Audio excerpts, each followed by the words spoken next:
கிறிஸ்துவுக்குள் அன்பான தேவ பிள்ளை, இன்றைக்கும் தேவட வார்த்தையுமாய் உங்களை சந்திப்பதற்கு ஆண்டவர் கொடுத்த நல்ல சமயத்திற்காய், நல்ல கிருபைகளுக்காய் ஆண்டவர் உள்ளத்தின் ஆழத்தை நன்றி செலுத்துகிறேன். எல்லா தேவட பிள்ளை ஜெபத்தோடு இருக்கிறோம். ஒவ்வொரு ஞாயிற்றுக்கிழமையும் சாயங்காலம் 4 மணிக்கு தேவட வார்த்தையுமாய் உங்களுக்கு ஆண்டு கொடுக்கிற நல்ல கிருபைகளுக்காய், ஆண்டவர் நமக்கு கொடுக்கிற நல்ல சமயத்திற்காய் உள்ளத்தின் ஆழத்திலிருந்து நான் மாத்திரமே நம்ம எல்லாரும் ஆண்டவருக்கு நன்றி சொல்லி ஆண்டவரை துதிக்கணும். ஏனென்றால் இன்றைக்கு வேதம் கேட்கப்படாத பஞ்ச காலத்தில் நம்ம வாழ்ந்து கொண்டிருக்கும் போது இன்றைக்கு சரியாக தேவட வார்த்தைகளை நாம் கேட்பதற்காய், உணர்ந்து செபிப்பதற்காய் தேவன் நமக்கு நல்ல ஒரு சமயத்தை, நல்ல ஒரு வாய்ப்பை தேவன் நமக்கு கொடுத்திருக்கிறார். மறக்காமல் உள்ளத்தின் ஆழத்தில் தினமும் அவருக்கு நன்றி சொல்லி தேவனை துதிக்க வேண்டும். பரிசுத்த வேத புஸ்தகத்திலே நாம் செபிக்கிறோம். ஆண்டவர் சொன்னார், என் நாமத்தில் எதை கேட்டாலும் செய்வேன், என் நாமத்தில் எதை கேட்டாலும் தருவேன் என்று ஆண்டவர் சொல்லியிருக்கிறார். வாக்குத்தத்தமாய் இயேசு கிறிஸ்து சொல்லியிருக்கிறார். என் நாமம் தரிக்கப்பட்ட ஜனங்கள் தங்களை தாழ்த்தி ஜெபம் பண்ணி என் முகத்தை தேடி பொல்லாத வழியை விட்டு திரும்பும் போது நான் தேசத்துக்கு சேமித்து தருவேன் என்றெல்லாம் ஆண்டவர் வாக்குத்தத்தம் கொடுத்திருக்கிறார். இந்த வாக்குத்தத்தம் எல்லாம் நமக்கு இருக்கும். இன்றைக்கு இந்த கொள்ளை நோயினால் பல காரியங்களுக்காக நம்ம ஜெபிப்பது உண்டு. ஆண்டவரே, இந்த கொள்ளை நோய் இந்த உலகத்தை விட்டு மாறட்டும். ஆண்டவரே, தேசத்தில் ஒரு எழுப்புதல் உண்டாகட்டும், சபைகளில் ஒரு எழுப்புதல், ஒரு ஆசீர்வாதம் உண்டாகட்டும், குடும்பங்கள் ஆசீர்வதிக்கப்படட்டும் என்றெல்லாம் பல காரியங்களுக்காக நாம் ஜெபிப்பது உண்டு.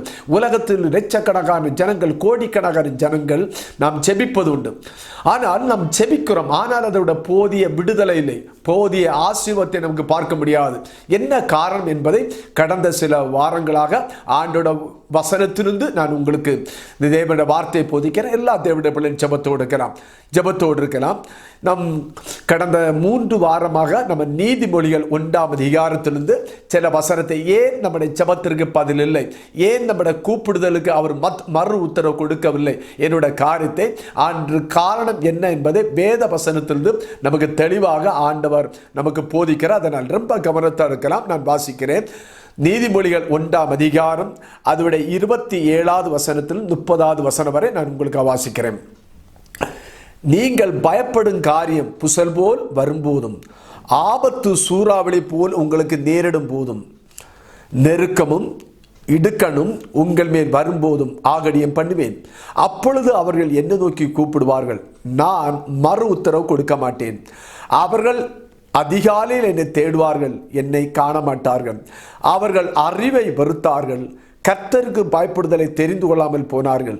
என் ஆலோசனை அவர்கள் விரும்பவில்லை, என் கடிந்து கொள்ளுதலை எல்லாம் அசட்டை பண்ணினார்கள்.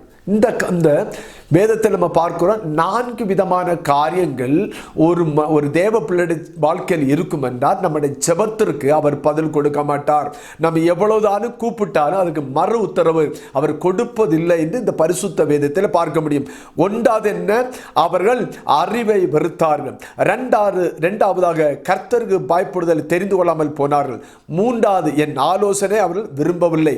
நான்காவது, என் கடிந்து கொள்ளுதலை அசட்டை பண்ணினது என்று நம்ம பார்த்தோம். நம்ம கடந்த நாட்களில் இந்த வசனத்தில் சில காரியங்களை நம்ம பார்த்தோம். கர்த்தருக்கு பயப்படும் பயம் தெரிந்து கொள்ளாமல் போனார்கள். தெய்வ பயம் இல்லாதனால் நம்முடைய ஜெபத்திற்கு பதில் இல்லை என்னுடைய காரியத்தை நம்ம நேற்றைக்கு போன வாரத்தில் பார்த்தோம். இன்றைக்கு அதோட அடுத்த பகுதி 30ஆம் வசனத்தை பார்க்க போகிறோம். என் ஆலோசனை அவர்கள் விரும்பவில்லை, என் கடிந்து கொள்ளுதல் எல்லாம் அவர் அசட்டை பண்ணினார்கள். அப்போ நம்முடைய ஜெபத்திற்கு பதில் கிடைக்காம இருக்கிற காரணம் என்ன?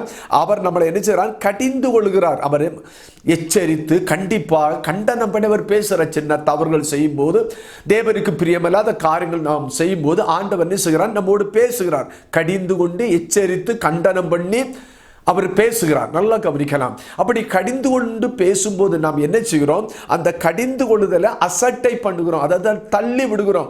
அதை நாம் வேண்டா வெறுப்பாக அந்த கடிந்து கொள்ளுதலை நாம் ஏற்றுக்கொள்ளாமல் போகிறபடினால் தான் நம்முடைய ஜெபத்திற்கு பதில் இல்லை என்பதை இந்த 4 வசனத்தின் மூலம் நம்ம பார்க்க முடியும். அப்போ இன்றை நல்லா கவனிக்கலாம். நம்ம வேதத்தில் நாம் பார்க்கும்போது நம்முடைய கர்த்தராகிய ஆண்டவர் நம்மளை கடிந்து கொள்கிறார் என்று எபிரேயர் 12ஆம் அதிகாரம் 5ஆம் வசனம் நம்ம பார்க்க முடியும். ஆண்டவர் யாரை நேசிக்கிறார்களோ அவரை கடிந்து கொண்டு சிட்சிக்கிறார், கடிந்து கொள்கிறார் பார்க்கிறோம். மார்க் 16ஆம் அதிகாரம் 14ஆம் வசனத்தில் இயேசு கடிந்து கொள்கிறார். யோவான் 16ஆம் அதிகாரம் 8ஆம் வசனத்தில் பரிசுத்த ஆவியானவர் நம்மளை கடிந்து கொள்கிறார் என்று நம்ம பார்க்கிறோம். அது மாத்திரமில்லை, நீதிமொழிகள் 15ஆம் அதிகாரம் அதோட 5ஆம் வசனத்தில் பெற்றோர் நம்மளை கடிந்து கொள்கிறார்கள். அடுத்து தீத்து 2ஆம் அதிகாரம் 14-15 வசனத்தில் ஊழியர்களை நம்மளை நடத்துகிற ஆவிக்குற தகப்பன்மார், நம்மளை நடத்துகிற ஆவிக்குற தகப்பன் ஊழியர் நம்மளை கடிந்து கொள்கிறார் என்று பார்த்தோம்.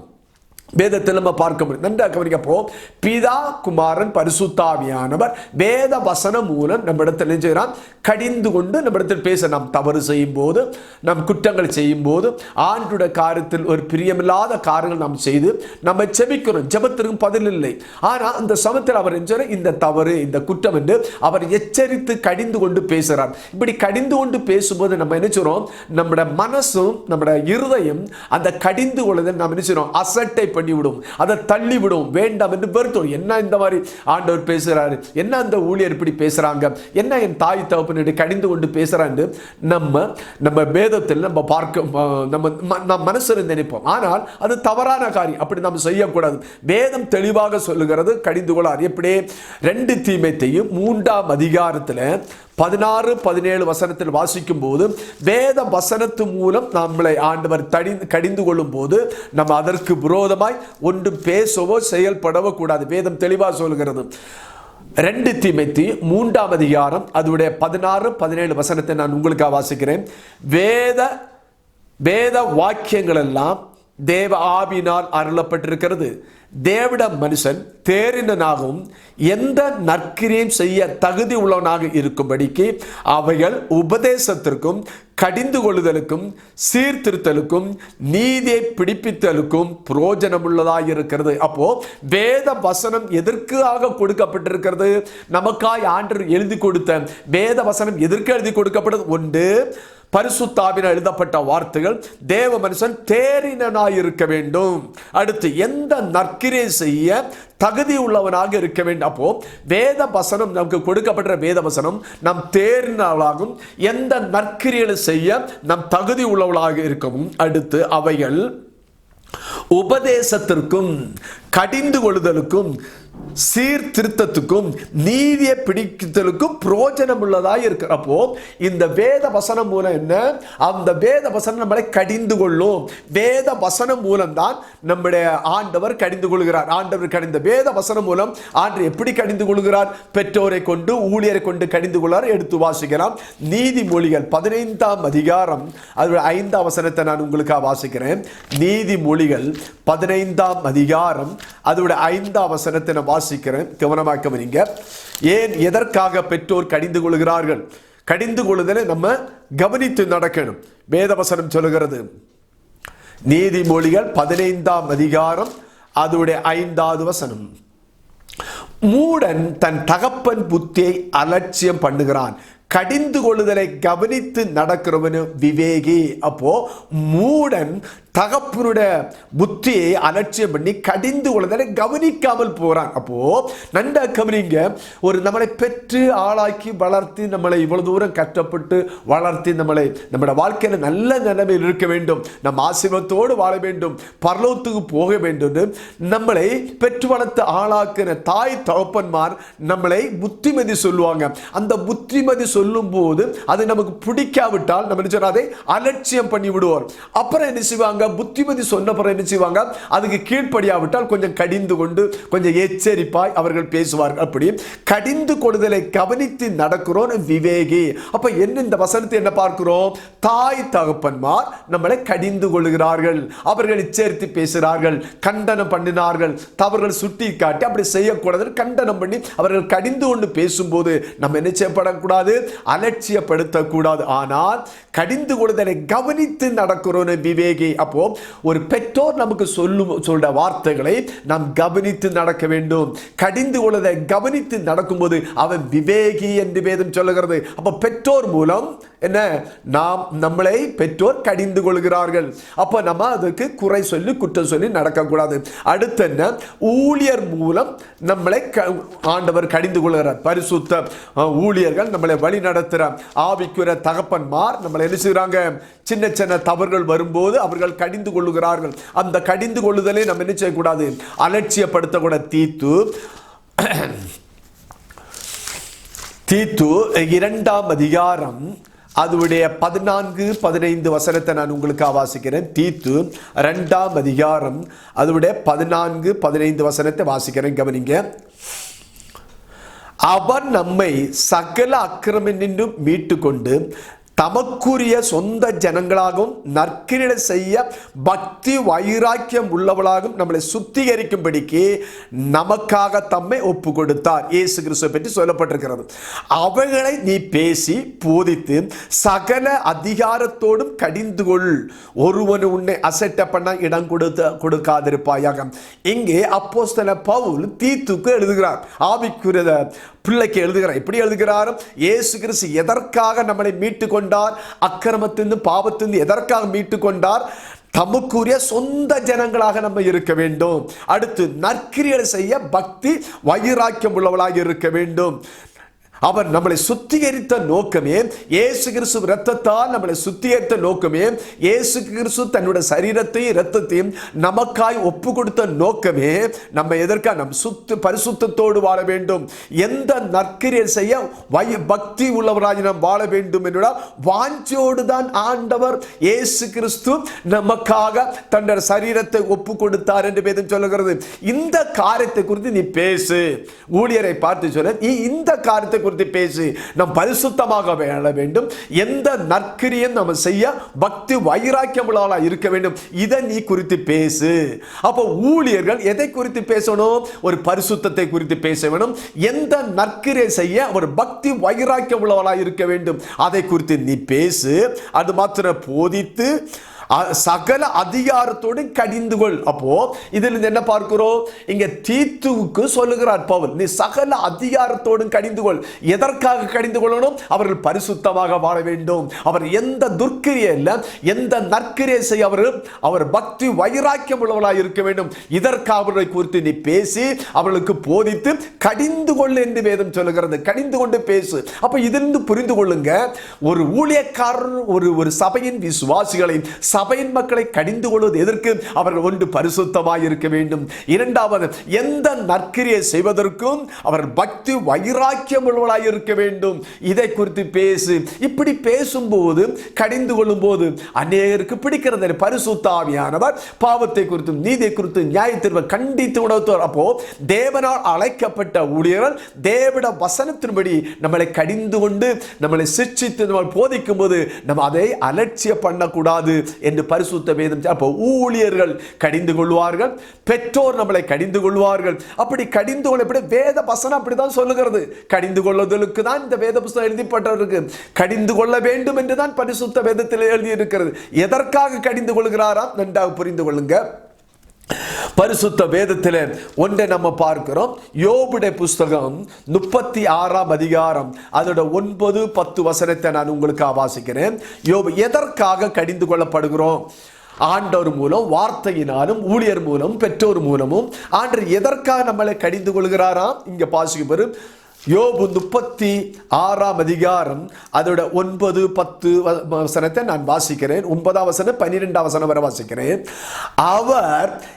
அவர்கள் கிரியைகளையும் மிஞ்சி போன அவருடைய மீறுதலையும் அவர்களுக்கு தெரியப்படுத்தி. அப்போ ஆண்டவர் தேவட வார்த்தை மூலம், ஊழியர் மூலம் அல்லது பெற்றோர் மூலம் நம்முடைய வாழ்க்கை சில மிஞ்சி போன சில தவறுகள், சில பாவங்களை, அவர் மீறுதலை அவர் தெரியப்படுத்தி அக்கிரமத்தை விட்டு திரும்பும்படி அவர்கள் செவியை திறந்து கடிந்து கொள்கிறார். அப்போ எதற்காக, சின்ன தவறுகள், சின்ன பாவங்கள், அக்கிரமங்களை விட்டு திரும்பும்படியாக தான் ஆண்டவரும் நம்முடைய ஊழியர்களும் நம்முடைய தாய் தகப்பனும் வேத வசனத்தை கொண்டு கடிந்து கொள்கிறார் என்ற காரியத்தை நாம் மறக்கக்கூடாது. வேதம் தெளிவாக சொல்கிறது, அக்கிரமத்தை விட்டு திரும்பும்படி அவர்கள் செவியை திறந்து கடிந்து கொள்கிறார்.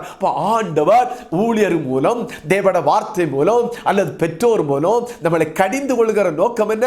ஏதோ ஒரு தவறு இருக்கிறது, தேவனுக்கு பிரியமல்ல காரியத்தை நம்ம செய்கிறோம், ஏதோ ஒன்று காரியத்தை மீறி நடக்கிறோம், அதை பார்த்து விட்டால் வேத வசனம் அது நற்கிரியான காரியம் அல்ல, அது அக்கிரமத்தின் காரியம், அது பரிசுத்தம் உள்ள காரியம் அல்ல என்று வேத வசனத்தில் அறிந்துதான் ஊழியர்களும் பெற்றோர்களும் கடிந்து கொள்கிறார் என்ற காரியத்தை மறக்க கூடாது. வேதம் தெளிவாக சொல்ல, அக்கிரமத்தை விட்டு திரும்பும்படி அவர்கள் செவியை திறந்து கடிந்து கொள்கிறார் என்று பரிசுத்த வேதம் சொல்லுகிறது.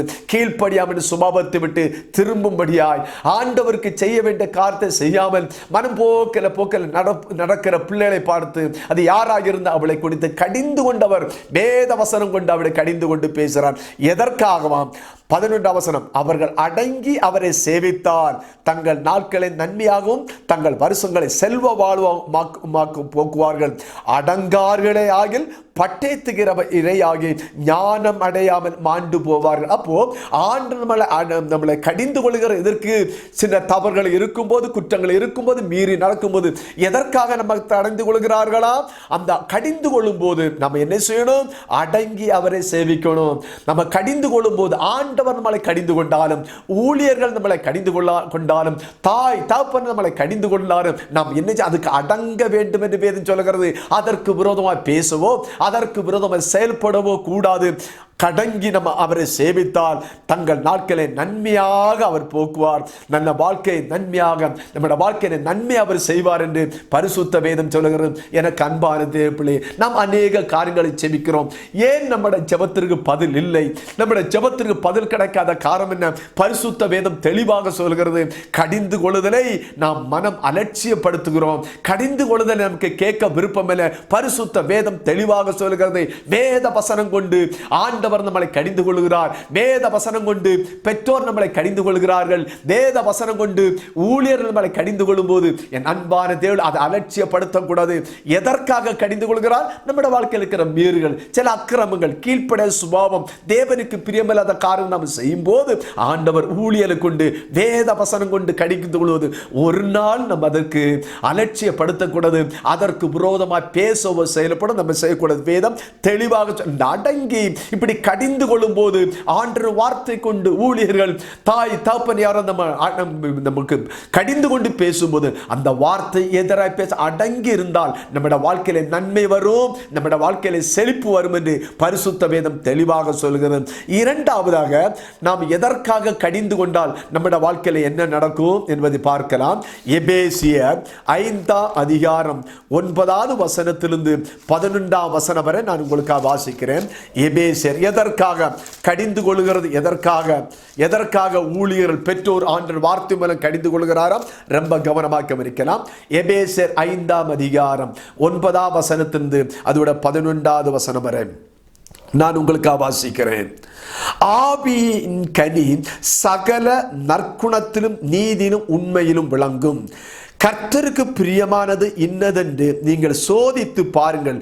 கனியற்ற அந்தகார கிரியைகளுக்கு உடன்படாமல் அவர்களை கடிந்து கொள்ளுங்கள். நல்லா கவனிங்க. இங்க பரிசுத்த வேதம் எதற்காக கடிந்து கொள்ள வேண்டும், எதற்காக கடிந்து கொள்ள வேண்டும் என்று பரிசுத்த நம்முடைய வாழ்க்கையில நாம் நன்மையுமே சென்மையும் செழிப்பாய் பூமிக்கு ஒரு ஆசீர்வாதத்தோடு நாம் வாழ வேண்டும் என்றால் அவர்களை கடிந்து கொள்ள வேண்டும் என்று பரிசுத்த வேதம் தெளிவாக சொல்கிறது. அடுத்து நாம் எதற்காக கடிந்து கொள்ள வேண்டுமா?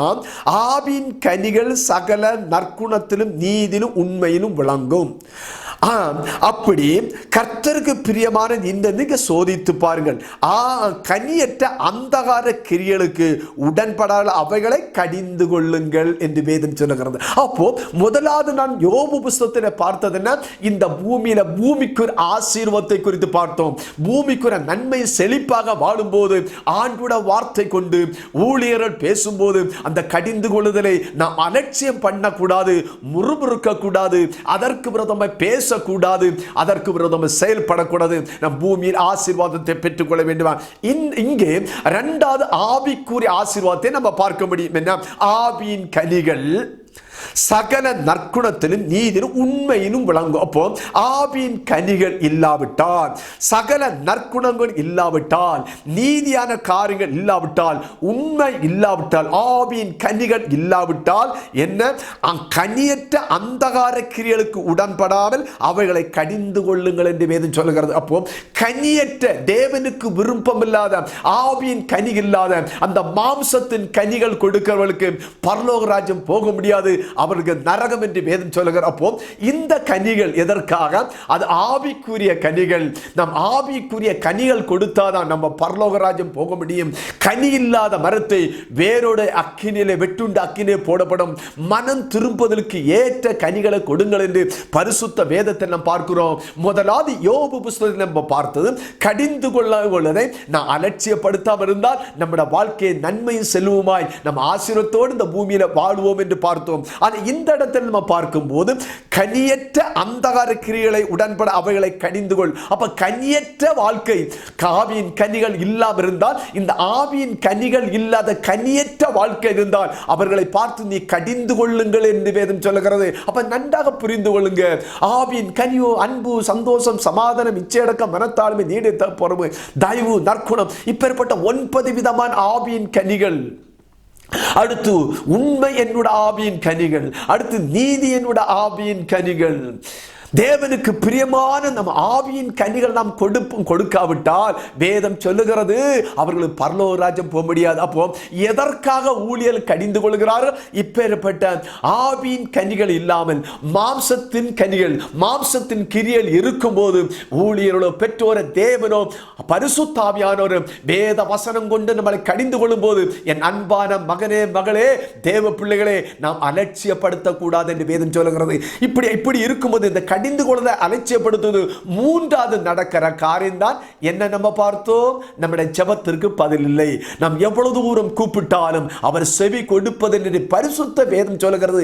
பரிசுத்த வேதத்துக்கு விரோதமாய் பேச முடியாது, பரிசுத்த வேதத்துக்கு விரோதமாய் பிரசங்கம் பண்ண முடியாது, பரிசுத்த வேதத்துக்கு விரோதமாய் அப்படி செய்தாலும் கர்த்தர் உன்னை ஆசீர்வதிப்பார் என்று சொல்ல முடியாது. பரிசுத்த வேத வசனத்தை கொண்டுதான் ஆண்டவர் நியாயம் தீர்ப்பார் என்ற காரியத்தை நாம் மறக்கக்கூடாது. என் அன்பான தேவப்பிள்ளை, பல காரியங்களுக்கு ஜெபிக்கிறோம். ஆண்டவர் சொன்னார், என் நாமத்தில் எதை கேட்டாலும் தருவேன். ஆனால் நாம் கேட்கிற ஜெபத்திற்கு பதில் இல்லாத போக காரணம் என்ன? நம்முடைய ஜீவிதத்திலே ஆண்டவர் நம்மளை கடிந்து கொள்ளும் போது அதை நாம் அலட்சியப்படுத்துகிறோம். கடிந்து கொள்வதை நாம் விரும்பாமல் போறோம். அதற்கு விரோதமாக பேசுகிறபடியினால், அதற்கு விரோதமாக செயல்படுகிறபடியால், அது ஊழியராக இருந்தாலும் அது பெற்றோராக இருந்தாலும் கடிந்து கொண்டு வாழ்க்கையில நன்றாக இருக்க வேண்டும், பரலோக ராஜ்யம் போக வேண்டும் வாஞ்சோடு இந்த காரியங்களை குறித்து பேசும்போது நம்முடைய வாழ்க்கை நம்ம அநேக சமயத்தில் கடிந்து கொண்டு எச்சரித்து பேசும்போது என்ன செய்கிறோம்? நம்ம என்ன செய்கிறோம்? அதுக்கு விரோதமாக பேசி விடுவோம். அது ஊழியராக இருந்தாலும் பெற்றோராக இருந்தாலும் நம்ம விரோதமாக பேசி விடுவோம், விரோதமாக செயல்பட்டு விடுவோம். அது தவறான காரியம். என் அன்பான தேவர்களே, அப்ப கடிந்து கொள்ளுதனால் என்ன நடக்கும்? ஒன்றாவது நம்முடைய ஜெபங்கள் கேட்கப்படும். இரண்டாவது கடிந்து கொள்ளுதனால் இந்த பூமியில நமக்கு நன்மையும் ஆசீர்வாதத்தோடு வாழ முடியும். மூன்றாவது கடிந்து கொள்ளுதனால் நான் ஆவியின் கனிகளை கொடுத்து ஆத்மா ஆதாயப்படுத்த முடியும். ஆவியின் கனிகள் இல்லாவிட்டால் அவன் பரலோக ராஜ்யம் போக முடியாது என்று பரிசுத்த வேதம் தெளிவாக சொல்கிறது. அப்ப கடிந்து கொள்ளுதனால் வருகிற மேன்மையான ஆசீர்வாதம். அல்லேலூயா.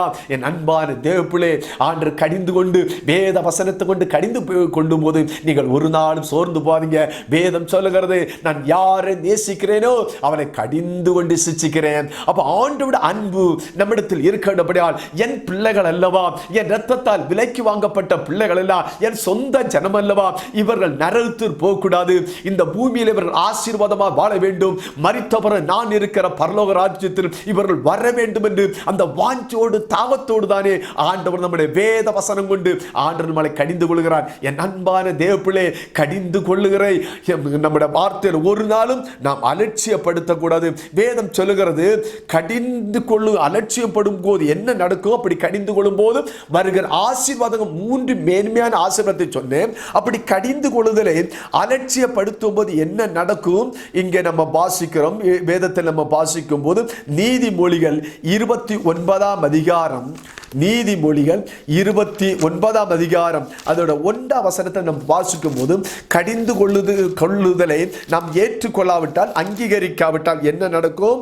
நீதிமொழிகள் 29ஆம் அதிகாரம் 1ஆம் வசனம், அடிக்கடி கடிந்து கொள்ளப்பட்டும் தன் பிடரியை கடினப்படுத்துறவன் சகாயமின்றி சடுதியிலே நாசம் அடைவான். அப்ப ஆண்டவர் என் அடிக்கடி கடிந்து கொள்கிறார். நாம் சின்ன தவறு செய்யும் போது, ஏன் உங்க வீட்டில் பெற்றோர் நீங்க சின்ன சின்ன தவறு செய்யும் போது ஏன் உங்களை கடிந்து கொள்கிறார்கள்? சபையில உங்களை நடத்துற ஆவிக்குரிய தகப்பன்மார், ஊழியர்கள் ஏன் உங்களை அடிக்கடி கடிந்து கொள்கிறார்கள்? நன்றாக அடிக்கடி கடிந்து கொள்ளும் போது நம்ம நினைச்சோம் நம்முடைய கழுத்தை பிடரியை கடினப்படுத்த, என்ன இவங்க இப்படி பேசுறது, எப்ப பார்த்தாலும் கடிந்து கொள்கிறாங்க, இப்படி பேசி ஒரு நாளும் நம்முடைய பிடரியை நம்முடைய கழுத்தை கடினப்படுத்திக் கொண்டால் வேதம் சொல்லுகிறது சகாயமின்றி சடிதிலே நாசம் அடைவார்கள். அப்போ ஆண்டுடைய ஊழியர் மூலம், வேத வசனம் மூலம் ஆண்டவர் நம்மளை கடிந்து கொள்ளும் போது அதை கவனிக்காவிட்டால், அதை கடிந்து கொள்ளுதல் நம்ம ஏற்றுக்கொள்ளாவிட்டால் சடிதிலே நாசம் அடைவார்கள் என்று வேதம் சொல்லுகிறது.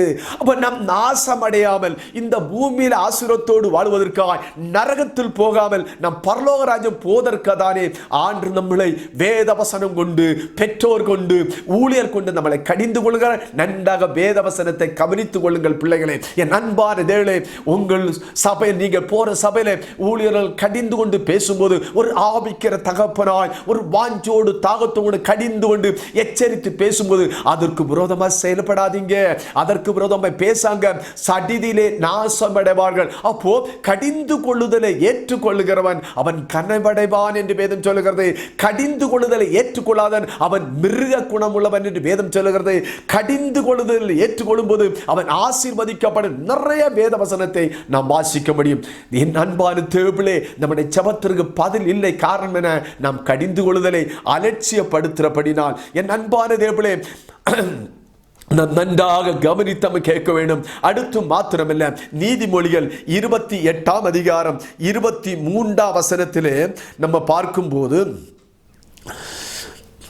தன் நாவினால் முகஸ்துதி பேசுகிறவனை பார்க்கலும் கடிந்து கொள்ளுகிறவன் முடிவில் அங்கீகாரம் பெறுவான். அப்போ நாவினால் முகஸ்துதி பேசுகிறவர்களை பார்க்கணும், என்ன, கடிந்து கொள்ளுகிறவன் முடிவில் அங்கீகாரம் பெறுவான். அப்போ கடிந்து கொள்ளப்பட்டவர்களும் முகஸ்துதி பேசாமல் யாரா இருந்தாலும் உள்ள காரியத்தை ஓப்பனா பேசும்போது அவர்கள் முடிவிலே அங்கீகாரம் பெறுவான் என்று வேதம் சொல்கிறது. அப்ப கடிந்து கொள்ளுகிறவன் முடிவில் அங்கீகாரம் பெறுவான். என் அன்பான தேவனே, நமக்கு ஒரு முடிவு உண்டு, மறக்க கூடாது. நித்திய நியாய தீர்ப்பு நாள் ஒரு முடிவுண்டு. அந்த முடிவிலே நாம் நரகத்து போகாமல் கர்த்தர் நம்மளை அங்கீகரித்து அவருடைய சொந்த ஜனமாய், மனவாட்டியாய் நம்மளை அங்கீகரித்து பரலோகத்தில் நம்மளை சேர்க்க வேண்டும் என்றால் வேதம் சொல்லுகிறது, கடிந்து கொள்ளுதலை வெறுக்கிறவன் நாசமடையும் போது கடிந்து கொள்ளுதலை அங்கீகரிக்கிறவன், அதை ஏற்றுக்கொள்கிறவன் முடிவில் அங்கீகாரம் பெறுவான். ஆண்டவர் வைத்திருக்கிற நன்மைகளை, ஆசீர்வாதங்களை நாம் பெற்றுக்கொள்வோம் என்று பரிசுத்த வேதம் சொல்கிறது. அது மாத்திரமல்ல, நிறைய வசனங்கள் உண்டு, எல்லாம் எடுத்து பேச சமயம். நீதிமொழிகள் 27ஆம் அதிகாரம் அதோட 5ஆம் வசனத்தை வாசிக்கும் போது பார்க்கும்போது, நீதிமொழி 27:5, மறைவான சிநேகத்தை பார்க்கணும் வெளிப்படையான கடிந்து கொள்ளுதல் நல்லதென்று வேதம் சொல்லுகிறது. நல்லா கவனிங்க. மறைவான சிநேகத்தை பார்க்கணும் வெளிப்படையான கடிந்து கொள்வது நல்லது. அப்போ வேதத்திலே நாம் எல்லாவற்றையும் சோதித்து பார்த்து நலமானதை பிடித்துக் கொள்ளுங்கள் என்று 1 தெசலோனிக்கேயர் 5ஆம் அதிகாரத்தில் கடைசி பகுதியில் வாசிக்கிறோம். அப்போ எல்லாவற்றையும் சோதித்து பார்க்கணும். ஒரு சபையில ஊழியர்கள் கடிந்து கொள்ளும் போது, வேத வசனம் மூலம் ஆண்டவர் கடிந்து கொள்ளும் போது, வீடுகளிலே தாய் தகப்பன் நம்மளை கடிந்து கொள்ளும் போது நாம் எல்லாவற்றையும் சோதித்து பார்க்கணும். ஏன் இப்படி கடிந்து கொள்ளுங்க? என்னோட நன்மைக்கா, தீமைக்காம்? இது கடிந்து கொள்ளப்பட்டால் அதை நான் கேட்டு நடந்தால் என் வாழ்க்கையில நன்மையா தீமையா? இதை கடிந்து கொள்ளுதல் நான் ஏற்றுக்கொண்டால் என் வாழ்க்கையில ஆசீர்வாதமா சாபமா என்ற காரியத்தை நாம் நன்றாக சோதித்து பார்க்க, எல்லாவற்றையும் சோதித்து பார்த்து நலமானதை பிடித்துக் கொள்ளு. இங்க வேதம் தெளிவாக சொல்லுகிறது, மறைவான சிநேகத்தை பார்க்கலும் வெளிப்படையான கடிந்து கொள் நல்லதென்று வேதம் சொல்லுகிறது. வேதத்தில் எது நல்லதோ அந்த நல்லதை நாம் ஏற்றுக்கொள்ள கொள்ள வேண்டும். எது நமக்கு நல்லது என்று தோன்றுகிறதோ, ஆண்டு வேதத்தில் எது ஒரு மனுஷனுக்கு நல்லது என்று சொல்லுகிறாரோ அந்த நல்லதை நாம் ஏற்றுக்கொள்கிறாய் இருக்க வேண்டும். வேத வசனம் சொல்லுகிறது வெளிப்படையான கடிந்து கொள்ளுதல். 4 பேருக்கு முன்ன கொஞ்சம் உங்களை திட்டி உங்களை கடிந்து கொண்டால் அதுக்கு வேதனை படக்கூடாது. வேதம் தெளிவாக சொல்லுது, வெளிப்படையான கடிந்து கொள்ளுதல் நல்லது என்று வேதம் சொல்கிறது. என் அன்பான தேவனே, வேதத்தின் நல்லதை ஏற்றுக்கொள்கிற ஒரு நல்ல இருதயம் நமக்கு இருக்கட்டும். ஏன் நம்முடைய ஜெபத்திற்கு பதில் இல்லை? நம் தேசத்துக்காக ஜெபிக்கிறோம், சபைக்காக ஜெபிக்கிறோம், குடும்பங்களுடைய படிப்பு, வேலை, திருமணம், பல காரியத்துக்காக நாம் ஜெபிக்கிறோம். தேசத்தின் ஒரு எழுப்புதல் வேணும் ஆண்டவரே. உலக இருக்கிற எல்லா ஜனங்கள் ரட்சிக்கப்படணும், எல்லாரும் பரலோக ராஜ்யம் போக வேண்டும் ஆண்டவரே. இரட்டிப்பான நன்மை தருவன் சொன்னவரே, அந்த ஆசீர்வாதங்களுக்கு வேண்டும் ஆண்டவரே. இழந்து போனதை திருப்பி தருவன் சொன்னவரே, அந்த ஆசீர்வாத நன்மைகளுக்கு வேண்டும் என்று நாம் தினமும் ஜெபிக்கிறோம். கோடிக்கணக்கான தேவ பிள்ளைகள் ஜெபிக்கிறோம். என் அன்பான தேவ பிள்ளை, ஜெபத்திற்கு பதில் தர வேண்டும் என்றால் வேதம் சொல்லுகிறது, அவர்கள் என் கடிந்து கொள்ளுதலை அலட்சியப்படுத்தினபடினால் அவர்கள் கூப்பிடுதலுக்கு நான் செவி கொடுக்க மாட்டேன். இன்றைக்கு தெளிவாக ஆண்டவர் பேசுகிறார். பிதாவாம் தேவன் கடிந்து கொள்கிறார், இயேசு கிறிஸ்து கடிந்து கொள்கிறார், பரிசுத்த ஆவியானவர் கடிந்து கொள்கிறார், வேத வசனம் கொண்டு ஊழியர்கள் கடிந்து கொள்கிறார்கள். தாய் தகப்பனுக்கு 5 விதத்தில், முக்கியமாக 5 பேர் மூலம் நம்மளை ஆண்டவர் கடிந்து கொள்ளும்போது, வேத வசனம் கொண்டு கடிந்து கொள்ளும்போது, என் அன்பான தேவனே, முறுமுறுக்காதீங்க, முறுமுறுக்க கூடாது. எதற்காக கடிந்து கொள்கிறார்? இந்த பூமியிலே நான் நன்மையோடு செழிப்போடு வாழ்வதற்காக. எதற்காக நம்மளை கடிந்து கொள்கிறார்? ஆவியின் கனிகளை கொடுத்து நற்கிரிகளை செய்து இந்த பூமியிலே ஆவியின் கனிகளை கொடுத்து ஆத்மா ஆதாயப்படுத்தி பரலோக ராஜ்யம் போவதற்காக ஆண்டவர் நம்மளை கடிந்து கொள்ளும். என் அன்பு பிள்ளை, சோர்ந்து பார். இந்த கடிந்துகளை ஏற்றுக்கொள்கிற முடிவிலே அங்கீகாரம் பெறுவான். யார் யார் கடிந்து கொள்ளுதல் ஏற்றுக்கொள்கிறாரோ, யார் யார் கடிந்து கொண்டு போதிக்கிறார்களோ அவர்களுக்கு முடிவிலே அங்கீகாரம். பூமியில ஒரு அங்கீகாரம் இல்லாவிட்டாலும் முடிவிலே ஆண்டவர் ஏற்றுக்கொள்வார். கடைசி காலத்திலே வெள்ளை சிங்காசன நியாய தீர்ப்பு இருக்கும் போது நம்முடைய பரலோக ராஜ்யத்திலே அந்த நன்மைகளை சுதந்திரிக்குள்ள புதிய எருசலேமின் வாழ்வை சுதந்திரிக்க வேண்டுமென்றால் என் அன்பான தேவனே, கடிந்து கொள்ளுதலை நாம் அங்கீகரிக்க வேண்டும். அங்கீகரிக்கப்பட்டவன் தான் அவன் முடிவிலே கர்த்தர் அவனை அங்கீகரிப்பார், நித்திய வாழ்வுக்காய் அங்கீகரிப்பார். அப்ப கடிந்து கொள்ளுதலை ஏற்றுக்கொள்ளும் போது இந்த பூமியிலே நன்மை ஆசீர்வாதம் உண்டு, நம்முடைய ஜெபத்திற்கு பதில் உண்டு என்று பார்த்தோம். கடிந்து கொள்ளுதலை ஏற்றுக்கொண்டு நம் நற்கிரிகளை செய்து நல்ல கனி கொடாதவளை கடிந்து கொள் என்று வேதம் சொல்லுது. கனி கொடாத சகலவித நற்கிரிகளாக இருக்கிற கனிகள் இல்லாவிட்டால், ஆவியின் கனிகள் இல்லாவிட்டால் அவைகளை கடிந்து கொள் என்று வேதம் சொல்லுகிறது. அப்படி கடிந்து கொண்டு ஆவியின் கனி கொடுக்கும் போது இந்த பூமியில் நித்திய வாழ்க்கையிலே ஆசீர்வாதமாய் வாழலாம். என் அன்பான தேவனே, ஜெபத்திற்கு பதில் கிடைக்காத காரணம் என்ன? என்னுடைய காரியத்தை இந்த கடிந்து கொள்ளுதல் என்று அநேக வசனம் கொண்டு பேசுவதற்கு சமையல சுருக்கமாக சில முக்கியமான சில காரியங்களை சொல்லியிருக்கிறேன். இன்றைக்கு நம்ம ஜெபிக்கலாமா? இருக்கிற இடத்த எல்லாரும் முழங்கால் படி ஜெபிக்கலாம். என் ஆண்டவரே, உமக்கு நன்றி. ஏசப்பா, உமக்கு நன்றி ஆண்டவரே. நாங்கள் பல காரியங்களுக்கு ஜெபிக்கிறோம். ஆவிக்குற பூமிக்கிற நன்மைகளுக்காக, சபைக்காக, தேசத்திற்காக பல காரியங்களை ஜெபிக்கிறோம். ஆண்டவரே, என் நாமத்தில் எதை கேட்டாலும் தருவேன் சொன்னவரே. ஆண்டவரை ஜெபித்தால் தேசத்துக்கு நான் சேமத்தை கொடுப்பேன் சொன்னவரே. என் நாமத்தில் எதை கேட்டாலும் செய்வேன் சொன்னவரே. உமது நாமத்தில் ஆண்டவரே நாங்கள் ஜெபிக்கிறோம். ஆண்டவரே, நாங்கள் தினமும் நாங்கள் ஜெபிக்கிறோம். ஆனால் எங்களுடைய ஜெபத்திற்கு பதில் இல்லாமல் இருக்கிறது ஆண்டவரே. ஒரு போதிய விடுதலை, ஒரு போதிய ஆசீர்வாதம் இல்லாமல் இருக்கிறது. நாங்கள் கூப்பிடுகிறோம் ஆண்டவரே, ஜீவிக்கிற தெய்வத்தை தான் நாங்கள் நோக்கி கூப்பிடுறோம். ஆனாலும் எங்கள் கூப்பிடுதலுக்கு நீர் செவி கொடாமல் போகிறீர் ஆண்டவரே. என்ன என்னுடைய காரியத்தை ஒவ்வொரு நாள் ஞாயிற்றுக்கிழமையும் நீர் எங்களோட பேசிக் கொண்டிருக்கிற வார்த்தைகளா ஸ்தோத்திரம். இன்றைக்கு நீர் எங்களுக்காக பேசின உமது வசனத்துக்காக ஸ்தோத்திரம். கடிந்து கொள்ளுதலை அலட்சியம் பண்ணினால் எங்கள் ஜெபத்திற்கு பதில் இல்லை என்று நீங்கள் பேசினீங்கப்பா. இன்று நாங்கள் 5 பேர் மூலம் வருகிற கடிந்து கொள்ளுதலை உடைய வசனம் மூலம் நாங்கள் எங்களுக்கு வரும்போது அதை நாங்கள் ஒரு நாளும் அலட்சியப்படுத்தாமல் ஆண்டவரே, அதை வெறுக்காமல் ஆண்டவரே, இந்த பூமியிலே ஆசீர்வாதமாய் இருப்பதற்காய் ஆண்டவரே, அந்த நித்திய ராஜ்யத்தை சுதந்திரித்துக் கொள்வதற்காய் கடிந்து கொள்ளுதலை ஏற்றுக்கொள்வது அது நல்லது என்று சொன்னவரே.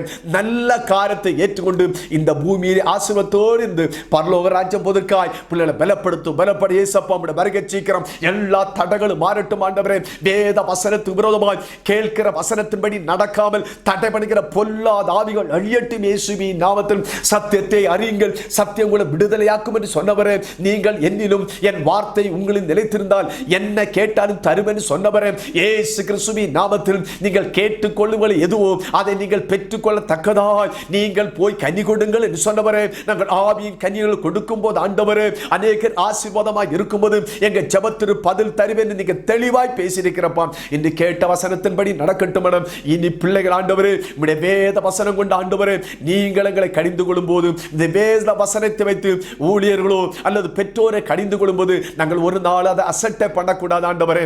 ஒரு நாள் அதற்கு விரோதமாய் பேசக்கூடாது, எதற்கு செய்யக்கூடாது. எல்லாம் என் நன்மைக்கு, எல்லாம் நல்லது என்று சொன்னீரே, கடிந்து கொள்ளுதல் நல்லது என்று சொன்னீரே, அவன் முடிவில் அங்கீகாரம் பெறுவான்னு சொன்ன வசனத்தின் வரம் இந்த பூமியில் ஆசீர்வாதத்தை பெற்றுக்கொண்டு ஆசீர்வாதத்தோடு வாழ்ந்து நித்திய ஜீவனை சொந்தத்துக் கொள்ளப்பா.